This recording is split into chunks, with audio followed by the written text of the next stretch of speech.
Video games absolutely saved my life. I had a terrible childhood, and at a really early age, I developed depression. And moving into an adult life, that depression really weighed me down and gave me no drive and no ambition, and I really didn't know where I was headed in life. But through all of that, from the very start, from as early as I can remember, I have loved video games. It was the one thing I knew I loved. When I was a kid, when I was so small, it was all I wanted to do. All I wanted to do was come home and play the NES. And then moving into the later years, when things got really rough, video games were my escape. I could come home and shut myself away from the outside world and be in my happy place. I can explore a brand new world or just pretend that I wasn't where I actually was. And that love for video games led me here. It led me to YouTube about 5 or 6 years ago now, and holy crap if my life hasn't completely changed since then. It's my passion. Video games are far and beyond my greatest passion in life.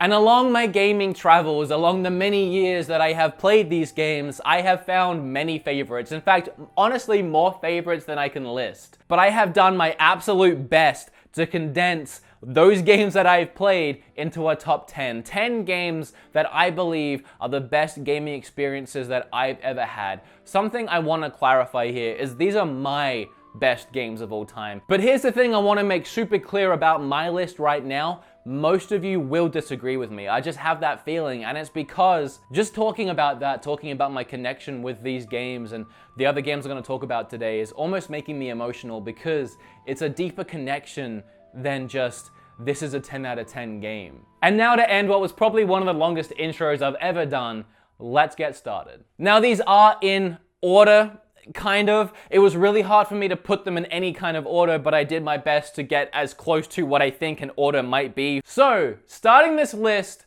at number 11, I know I couldn't do it. I really wanted to make it 10, I just couldn't leave off any of these 11 games. So starting this list at number 11, Earthbound. Depending on who I talk to, it's usually about 50-50. People love this game or people hate this game. I adore this game, and let me tell you why really quick. I was never really into Super Nintendo when I was a kid. I loved my NES, and then I kind of skipped SNES and went to 64. Not that it would have really mattered anyway, because Earthbound didn't come out in Australia. It only came out in North America and Japan.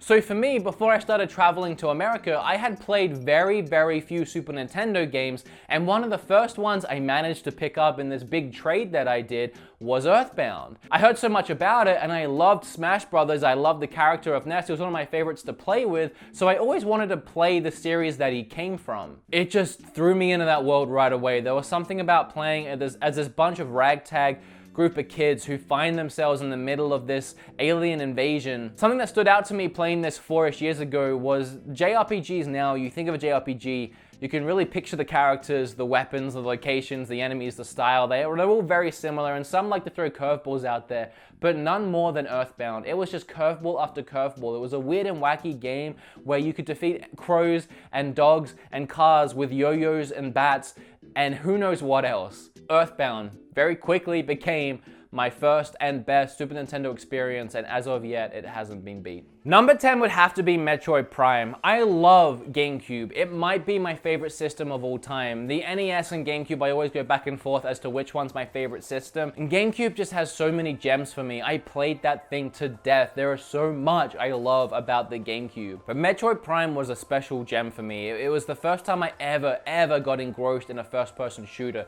I played 007, I played some first-person shooters on the 64, but they never hooked me the same way this game did on GameCube. And I mean, the reason for that, I feel speaks for itself if you played Metroid, but it was so creepy and eerie, but in a way that was addictively mystifying. I wanted to keep going through. I was never scared at any point, but everything about it was surrounded in so much mystery, I just wanted to keep going. I've always had a thing for puzzles. My entire life, I've felt like I've been good at solving puzzles, and it's almost euphoric. When I can solve a puzzle, I feel like I've accomplished something. I feel smart and stuff. Finding new upgrades and then going back to the place that you couldn't take down before and you had no idea how to get past this enemy or to get past this part of the wall. And then you find that ability and instantly it hits you. Oh, I can turn into a morph ball now? That's how I get through that area. That's how I find the next place. And from the crazy creatures and enemies to all the secrets, I loved it. I loved it then, I loved it when I finished it, and I still love it now. I am so excited for Metroid Prime 4. I hope that it's amazing. Number 9 is Pokemon Fire Red. I love the Pokemon series. I've played almost every iteration. I think the only ones I haven't played is Black and White, and I haven't played a lot of the offshoots and the weird ones. If it was on 64, I played it, but that was about it for the offshoots. My connection with Fire Red is, I remember I was on holiday with my family, and again, I didn't have a great childhood at all. And this was one of the very few occasions we actually had a nice Christmas. And my brother and I both got Game Boy Advance SPs. I got Fire Red and he got Leaf Green. So this was Christmas. I got Fire Red. I got a Game Boy Advance SP and I played that game. I played Fire Red for over 400 hours. I remember it said something like 456 hours or something like that. I was going for a complete Pokedex and I know I was only a few away, and I went to school one day and my littlest brother started a new game and saved like 2 minutes into the game. And I haven't ever played the game since because it was kind of soured after that. But the actual memory itself of getting that game on Christmas and playing through it and playing it that much, playing it non-stop. Very few games. I played a lot of games when I was a kid and I was always bouncing between them, but I never invested that much time into one. That installed a deep love for Pokemon in my heart, and that's why I play all the other iterations now. Now, all these games, you may notice I haven't been picking them up and physically showing you the game, and it's because they're in Australia in tubs, unfortunately, except Metroid Prime, which I do have down here, the American version now. But something that always comes with me is Lost Kingdoms. No matter where I go, I bring it with me because these are the only games, the actual physical games that were mine. This was my childhood game. Part of my terrible childhood was my mother getting rid of all the games that I had, or throwing them away, or keeping them, or hiding them behind locked doors. But when I had to leave home at 16, I wasn't allowed to take anything with me, which meant every game I ever owned up until that point was lost to me. All my childhood games were gone. It still sucks. But I do have a little brother and little sister, and I managed to convince them one day to sneak out Lost Kingdoms 2 and Lost Kingdoms 1. I actually think I traded some Yu-Gi-Oh cards for them, but... And the reason why is because when I first bought my GameCube, it came with Lost Kingdoms 2. I think it was a special bundle deal that a store was doing where you buy the GameCube, you get to pick a game, and what I picked was Lost Kingdoms 2. I think this is one of the biggest hidden gems that have ever hidden gemmed. I love this game to death. I've played it so many times, finished it so many times. It's a weird and crazy game that I've never played anything quite like it before. Bait and Kados is kind of similar, but not quite. For me at the time, it was almost like a more mature Pokemon game, but it was more open world feeling. You had an overworld map and you could pick what location you wanted to go to, and these locations were actually pretty big and expansive. And there's creatures everywhere in these worlds and these maps, and sometimes they're little creatures, sometimes they're medium creatures, or sometimes they're these huge, massive creatures. And you have weird things like demons and devils and angel creatures, and there's a whole array. There's no theme to it. They're all these crazy, insane looking things. You go around battling them with cards. You throw these cards or you use these cards. Some cards are like action cards that will do a quick attack. Some cards you actually throw out and it will spawn a monster who will NPC around and attack for you. Or other cards let you become certain creatures for a short amount of time. And then as you progress through the game, you unlock blank cards where you can start catching creatures. And that got really cool when you went to fight these boss fights, these crazy boss creatures, because if you managed to catch one, you had this crazy, intense, overpowered card, but it was really hard to catch them. You had to wait till they're on the last little bit of health and have the card do the last bit of damage. I just remember getting the GameCube after my 64 and this game looking amazing. This was the first thing I played from moving forward from 64, and the cutscenes I was treated to and the action scenes were insane to me at the time. And then the graphics of just going around was crazy. So I made sure out of all the GameCube games I know I had back then, that if I was going to get any game smuggled out of the house, it was going to be the first and second one of Lost Kingdoms. Let's take quite a leap forward from where we've been. Number 7 is The Last of Us. This one is definitely more traditional. This one's definitely more, I'm sure a lot of you are like, yes, Last of Us. And then a lot of you might be like, overrated. Playing games all of my life, I had been told so many stories through games in so many different ways. But it wasn't until I got to Last of Us that I was told a story that was so close to just real life. And I know, obviously it's not real life, there's zombies, creatures, end of the world, apocalypse, all of that stuff. But it felt like the world had actually come to a screeching halt. Zombies had actually bombarded the town. Starting from a girl, starting from a small child, and seeing it on the news, and then seeing the explosions, and being in that house, being scared, not knowing where your dad is, having your dad run in, and seeing that first zombie, dealing with the very first zombie, getting in a car and experiencing the drive away, experiencing leaving the house, and being able to turn around in the car and look back and see your house in the distance, knowing while playing you're never gonna see that house again. This is the start of something. This is the start of an adventure. And then that first heart-wrenching moment just minutes into the game, that the game, you've only been playing for less than an hour, like half an hour, and the game has already managed to invoke that emotion out of you and just destroy you inside. And then you have to keep playing. The game was brilliant. Every character was brilliant. Every character was memorable. At the time when it came out, it seemed to have reinvented the whole idea of how non-playable characters react to you. The way they hear the gun clicking and knowing that you're out of ammo, and they start walking towards you, and then you'll think, damn, I'm screwed. But then Ellie will just decide to throw a brick at them, totally unscripted. And sometimes, depending on which way you walk through certain areas, you get whole different non-scripted situations. It felt alive. The game felt alive, whether you were playing it or watching a cutscene. All of it felt like it was just moving together and creating a story, your experience. Absolutely hooked from start to finish, and instantly became one of my favorite games of all time. Moving into number 6, I want to stress that story for me has always been more important. A wonderful, fantastic story will always take precedence over anything else. And that was my experience with Alan Wake. When I heard that game was coming out, it was around about the time I started getting heavily into games and researching games and looking up new games. And I heard that game was coming out, and I did a lot of research on it. I thought it looked really cool. I picked up the special edition, which came in a book.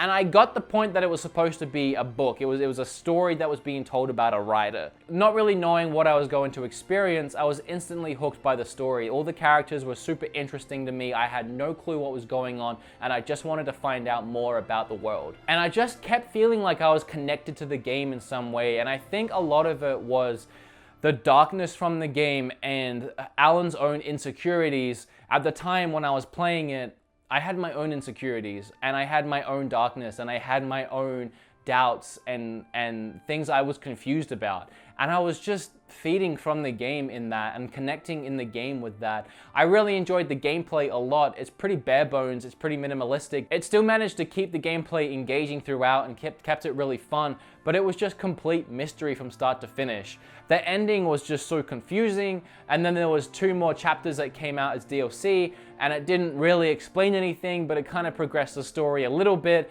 and I just wanted to keep playing, and I just wanted to understand the game more. I've played it through so many times now, and it's one of the only games, one of the 3 games I've ever 100%ed for achievements, and they almost made a sequel, and I still want them to. I don't think it's going to happen at this point. There was a window where it almost happened, but I don't think it's going to happen at this point, and that sucks. But there's something about Alan Wake that I could always go back and play that game. I love it. As you can tell, a little bit closer to the top here, we're getting more and more story-driven, and you can't get much more story-driven than a Telltale game, The Walking Dead Season 1. I played it when it came out. I picked it up because I'm a fan of Walking Dead, and I have been for the longest time. I've read all of the comic books, I've watched all of the show. There's a huge Walking Dead poster behind the camera right now. And I was really excited to try this out and learn about the world and learn which direction they took it in, considering it wasn't from the comic books. I love the style of game. I know a lot of people hate this style of game because it's a movie, not a video game, because you don't get to play too much. It's a point and click essentially. It's a glorified point and click with way more movie sequences than other point and clicks get,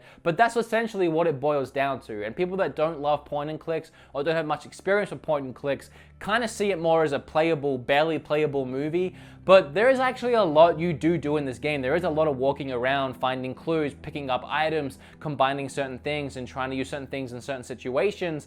But where the gameplay really shines are the QuickTime events. It's one of the few games that I love, the QuickTime events. They're so intense and they happen in such split seconds. And if you screw something up, you're just stuck with that. If someone dies, you're stuck with that. You can't change it. You'll be in this heated discussion talking to someone, and you'll be trying to get a hold of the conversation, a hold of the situation, and out of nowhere, someone's head gets blown up because someone else pulled a gun out and shot them, and it's like, what are you doing? Why? We were that close. And there were so many moments like that, so many moments of, oh no, please no. The story it told between Clementine and Lee. I cried at the end. I didn't cry in Last of Us, but I cried at the end of Walking Dead, in the very last scene. And it was one of them, it gave me a choice and I couldn't make it. I sat there on that screen weeping because I didn't want to make the choice. And up until that point, a video game had never made me cry. I knew I was loving the game as I was playing, but it was that moment that I realized, oh, I'm invested in this. I love this. I adore this game. Number 4 is Red Dead Redemption. This was another game for me. This was very close to an Ocarina of Time experience for me, where I had never fallen in love with a huge open world like I had with Ocarina of Time until I found Red Dead Redemption. I wanted to explore every single part of that world. I've always loved the Wild West. Back to the Future being my favorite movies of all time. Back to the Future 3 was one of my first experiences with the Wild West, and I loved that movie as a kid. It was my favorite one. Now, not so much. I still like it, but not my favorite. So I always had this fascination with the Wild West, and I had this game called Gun, which I really loved. It was one of my favorite games for a while, and then along came Red Dead Redemption not too long after, and it was Gun, but on steroids. It was just so much bigger and better. The story was insane. The characters were so likable, and I just loved playing as John Marsden. The gameplay was like Grand Theft Auto, and I did like Grand Theft Auto at the time. I was never super into it. I liked Vice City a lot. I didn't really like GTA 4 all that much, but here I was in that kind of world, but in the Wild West. And I remember it was the thing, it's always little things in these games like hog tying victims and putting them on a train track. It's like, that's what I would want to do if I was given the scenario of being in the Wild West and you could do stuff like that. I 100%ed that game. It was one of the other ones I 100%ed. I went around and did everything, every bounty contract, I hunted every animal, and that was something else, is the different locations were crazy. That was the first time I'd played a game, an open world game, where you could go all the way, and felt like forever, all the way to the tall trees, and felt like you were in this amazing forest with bears. And then if you went in the complete other direction, you'd be in Mexico with armadillos and just desert and barren everywhere. It was such a contrast between all these areas. It was such a gorgeous looking game, and it was just so fun to play. Yes, I am hyped for Red Dead Redemption 2. You have no idea how excited I am for that game. Devil May Cry 1 for PlayStation 2. This is an interesting one, and kind of, I feel very contrasting to the other games I've been talking about. But this game for me opened up a whole new avenue for gaming. I was surrounded by Nintendo. Maybe I was around some Sega consoles every now and then, but it was definitely NES, Super Nintendo, 64, GameCube, Wii. Just went on like that. I didn't play PlayStation 1 when I was a kid, and you can probably see that reflected in this video. I didn't play Xbox when I was a kid, and you can probably see that reflected in this video. But when I went to my friend's house when I was maybe about 14, 15 years old, and his PlayStation had games like Kingdom Hearts and Devil May Cry. I looked at this game and to me it was like, growing up with Nintendo, Devil May Cry, wow, that seems very mature. That seems very interesting. The cover art wasn't exactly anything I'm used to seeing either. It looked kind of basic, but it looked kind of mature. It was a mature game, essentially, and it was something I wasn't used to. Blood, gore, hacking, slashing, and up until that point, I hadn't played a hack and slash before. And the second I started it, and I was whipping my sword around, throwing enemies up into the air, and then shooting them with my guns and keeping them suspended, and I remember it was that moment when I was keeping a puppet enemy thing suspended with my guns, and it blew my mind. I hadn't seen, I guess, physics, gameplay like this before, bouncing enemies around, jumping around, hacking, slashing, double jumping, doing crazy stuff like this, and then cutscenes like Dante being stabbed with a sword. I mean, I saw that and I'm like, well, whoa, that crap, he's dead. I don't know if I'm gonna play as now, but it ain't gonna be him. And when he pulled that sword out, I was like, what? What, are you kidding me? And through the entire game, it was like that. And when I went to my friend's house and I found this game and started playing it, I finished it in one sitting. I went there to hang out with him, and I remember him getting kind of pissy at me because all I was doing was playing his PlayStation. And I crap you not, as soon as I finished this game in one sitting, I started it again because I didn't want to stop. I'm like, no, I am playing this again. And that for me was an awakening to, there is more games out there than happy-go-lucky Nintendo games. There are hack and slashes, there are crazy games like this, there's more mature games out there. And that led me on a whole different path of loving games like Bayonetta now and Nier Automata, and there's just so many other games. It just took me down a complete other avenue, and since then I've been seeking games, like that, without meaning to, but just wanting to fulfill that urge of hacking and slashing my way to victory. I talk about Monkey Island every now and then, I reference it, and a lot of people may have seen this box sat behind me in a lot of videos, but The Curse of Monkey Island was a game that I found at my uncle's house when I was about 10 years old. This was my first experience of a PC game. And in a very similar way to how Ocarina of Time set me on a path of adventure games and Devil May Cry set me on a path of hack and slash games, this installed a deep, deep love of point and clicks into my heart, and that's what ultimately ended me on Walking Dead and loving that game so much. This is why I love hand-drawn art styles. If you watch my eShop videos, you'll realize a lot of the games I talk about are the ones with really amazing hand-drawn art styles, and I always make sure to point that out because I love hand-drawn stuff because of this. Again, it was a little bit different. It was definitely quirky. It was way quirkier than anything I played before. Growing up again with Nintendo, Nintendo has a very specific sense of humor, and this is way out of the box as far as that sense of humor goes. This was my first taste of reoccurring humor, of continuing jokes through video games. If you want to talk about a game with Easter eggs, these games have so many Easter eggs. I really connected with the character of Guybrush Threepwood. I love that he was this wannabe pirate, this wannabe badass who really wasn't at all and had to try and save his girlfriend who got turned to gold. Wow, Elaine, that's some ring. Thank you, Wally. It's an engagement ring from Guybrush. Hey, that looks just like the big diamond ring LeChuck had in his treasure hold. You know, the one with that ghastly, disfiguring voodoo curse on it. Well, I'm sure Guybrush wouldn't have given you that ring. Anyway, I gotta be going. I hear there's a tattoo removal place on this island that's Freckles safe. See you at the wedding. Guybrush! Again, I go back to that sense of humor. It's things like you can get a game over screen in this that will have credits roll before the game's actually over, and you think, oh, did I just screw up and kill myself? And then the credits start reversing really quick and you're like, oh no, you're just in the graveyard now and you have to find your way out. And it's stuff like that throughout the entire game. You can keep finding little jokes and secrets, and I adored it when I was a kid. I adore it now. Before we go into number one, I want to do some special mentions, and I'm just going to keep it real quick because this video has already been way longer than I anticipated. The original Smash Brothers, played it to absolute death, rented it again and again and again. Kingdom Hearts 1 blew my mind the first time I saw it. You could dive into all these Disney worlds that I loved as a kid, but play as a Final Fantasy character, and I loved Final Fantasy 9, which is another special mention on this list. Final Fantasy 9, it was like those worlds came together and I didn't even know what to do with myself. Maniac Mansion was the first point and click that I ever played before I even knew I was playing a point and click, so I was just a dumb kid. And I loved that game, and it's still one of my favorite games. Croc was my Spyro and Crash Bandicoot. I didn't have those games growing up because I didn't have PlayStation, but Croc I had on PC, and I played Croc 1 and Croc 2 non-stop. I loved those games. Mario Brothers 3 is my favorite Mario game. Odyssey is a close second. GTA Vice City, it was my favorite GTA for the longest time, and then GTA 5 came along and blew it out of the water, but I'll always have fond memories of GTA Vice City. Gunstar Heroes is my favorite run and gun of all time, and probably my favorite Sega game. Persona 4 Golden was incredible. I loved it. I played that game for like 90 hours, I think. Well and above my average for single playthroughs of any game. Gears of War 2, I played that game crazy amounts online. I think I was in the top 1,000 players. I loved Gears of War 2, and I played it with my friends at my friends' houses all the time, played through the campaign a bunch of times. And Star Wars Pod Racer is another one that just holds a really special place in my heart for personal reasons. I've said it a bunch of times already, so it should come as no surprise.